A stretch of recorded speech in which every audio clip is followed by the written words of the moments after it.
Ari, can you just describe what it was like for you where you are and what it's like at the moment? Yeah, good morning, Bridget. Well, overnight it was quite sleepless. In fact, we had that wind really howling sort of throughout the night. There was that persistent wind and rain as well. But as mentioned by the Bureau, we have seen that ex-tropical Cyclone Alfred has now been downgraded to a tropical low.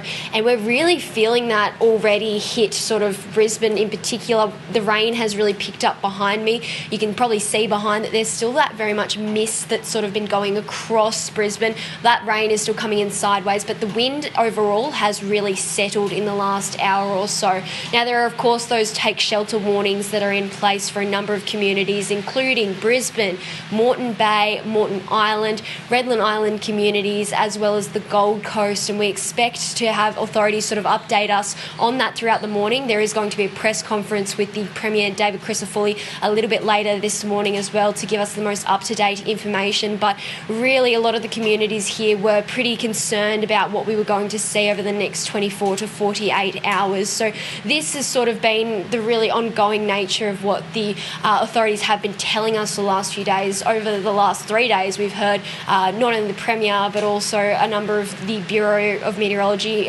members that have told us that effectively we are going to see this event unfold in 3 phases. So it was those hazardous surf and coastal erosion conditions. The next phase was those damaging wind gusts, but we are well and truly entering into that 3rd phase of sort of torrential and protracted rain, and that is being felt here in Brisbane, as I'm sure along a lot of the Queensland coast. There are major flood warnings in place for the Bremer and Logan rivers, as well as moderate flood warnings that are in place for the Albert River as well. So a lot of locals here have said that while it has been a little bit frustrating that this system did take quite some time to sort of cross the coast and approach the Queensland coast, they do say that given the fact that they've had since the start of this week to sort of prepare, it has been a bit of a godsend and has done wonders for a lot of people to sort of get themselves ready, especially people who would be going through this type of system for the first time in their lives.